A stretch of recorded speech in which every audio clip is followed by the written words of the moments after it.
Hello students, good evening. Model test या class test की श्रृंखला का पहला पेपर मेरे यूट्यूब चैनल आलोक क्लासेस के माध्यम से आपके बीच ला रहा हूँ। क्लास 10th 10वीं क्लास के लिए। चलिए, आंसर द फॉलोइंग क्वेश्चंस। दिए गए प्रश्नों के उत्तर देने हैं आपको। पहला प्रश्न क्या है? क्वेश्चन नंबर 1 देखिए। Right the Hindi meaning of the following words. नीचे दिए गए शब्दों के हिंदी में अर्थ लिखने हैं आपको। पहला शब्द है लाइव स्टॉक यानी पशुधन। हालांकि हिंदी लिखने में थोड़े विद्यार्थी गलती करते हैं, इसलिए मैं लिख देता हूँ पशुधन। इसके बाद दूसरा अफोर्डेबल। अफोर्डेबल का हिंदी में मीनिंग होता है किफ़ायती। एग्रीमेंट यानी समझौता। और फैसिनेटिंग का मतलब होता है आकर्षक। डिपॉजिट यानी जमा, बैंकों से संबंधित है ये वर्ड। पोर्शन यानी हिस्सा। एक्सचेंज यानी अदला बदली। और क्यूरियोसिटीज यानी जिज्ञासा। क्यूरियोसिटी का मतलब होता है जिज्ञासा। ये क्वेश्चन नंबर 1 था।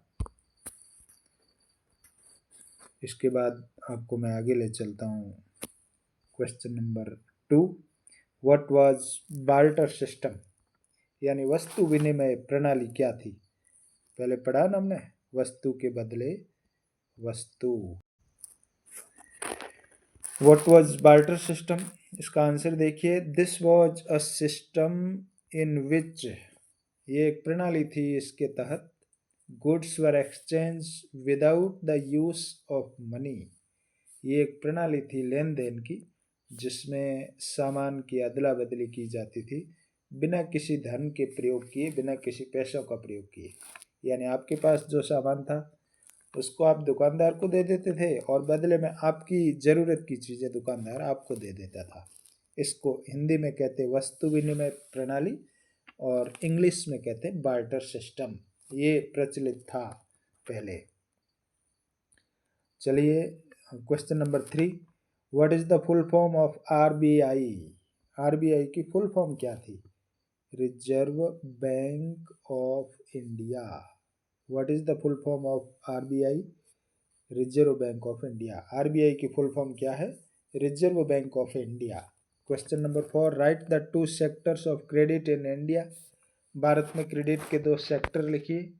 तो उसके लिए 2 सेक्टर लिखे हमने, फॉर्मल फॉर्मल एंड इनफॉर्मल। ये 2 सेक्टर है, फॉर्मल यानी औपचारिक, इनफॉर्मल यानी अनौपचारिक। ये 2 क्रेडिट के सेक्टर है इंडिया में। Question number 5। Who supervises the functioning of formal source of loans? यानी ऋण देने के जो फॉर्मल सोर्स है उसकी मॉनिटरिंग कौन करता है, उसका निरीक्षण कौन करता है, निगरानी उस पर कौन रखता है?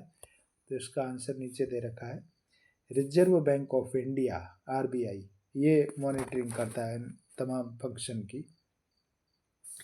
इसके बाद आगे चलते हैं। What is self help group? स्वयं सहायता समूह क्या है? सेल्फ हेल्प ग्रुप जो आजकल अपने यहाँ आसपास हमने देखे, अनुभव किया है, उसके बारे में क्वेश्चन है। Self help group is a group of people, यानी एक लोगों का एक समूह है। Usually belonging to one neighbourhood, यानी वो पड़ोसी होते हैं लगभग। Having same social and economic background, एक जैसी सामाजिक और आर्थिक पृष्ठभूमि वाले या आर्थिक स्थिति वाले पड़ोसी जो मिलकर एक ग्रुप बनाते हैं उनको सेल्फ हेल्प ग्रुप के नाम से जाना जाता है। क्वेश्चन नंबर 7 देखिए। व्हाट इज कोलेट्रल यानी गिरवी क्या है?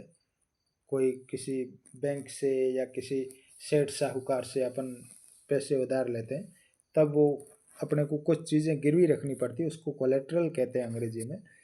कोलेट्रल इज एन असेट, यानी यह वह संपत्ति है एक। असेट का मतलब होता है संपत्ति। दैट द बोरोवर्स ओन, जो होती किसकी है? पैसा उधार लेने वाले की, लेकिन देनी किसको पड़ती है? उधार देने वाले को। सच एज कौन सी प्रॉपर्टी? लैंड, जमीन हो सकती है, बिल्डिंग्स हो सकती है, व्हीकल हो सकते हैं, और लाइव स्टॉक यानी पशुधन हो सकते हैं। And use this is a guarantee, this as a guarantee, इसको एक गारंटी के रूप में वो काम में लेता है। यानी जिससे पैसे उधार लेने, उसके पास वो गिरवी रख देता है कुछ चीज़ों को, चाहे वो व्हीकल के कागजात हो या कोई आपका ओनामेंट हो सकता है, लैंड से रिलेटेड कागजात हो सकते हैं, या और कोई चीज़ें, जो भी गिरवी रखता है उसके बदले में, उसको कोलेट्रल कहते हैं। गारंटी टू ए लेंडर यानी उधार देने वाले के पास रख देता है, until the loan is repaid, जब तक उस लोन का पुनर्भुगतान नहीं किया जा सकता, तब तक वो चीज़ें उसके पास रहती है। तो ये 7 क्वेश्चन का एक मॉडल पेपर था विद्यार्थियों, जो कल ये टेस्ट लिया जाएगा। क्लास 10th के लिए बड़ा उपयोगी पेपर है, आप सब लोग इसकी अच्छी तरह से तैयारी कर लेवे। और यदि मेरे चैनल आलोक क्लासेस को आपने अब तक सब्सक्राइब नहीं किया तो सब्सक्राइब कर लेवे, सबसे पहले नोटिफिकेशन बेल को दबा देवे, ताकि जब भी मैं अगला वीडियो अपलोड करूंगा तो आपके पास सूचना सबसे पहले पहुंचेगी। और लाइक और शेयर करना, कमेंट बॉक्स में टिप्पणी करना नहीं भूलें। आपको मेरा पेपर कैसा लगा वो अवश्य लिखें, या और किसी भी तरह की कोई परेशानी है तो वो भी लिखें, मैं आपका की समस्या का समाधान करने का हर संभव प्रयास करूंगा। धन्यवाद।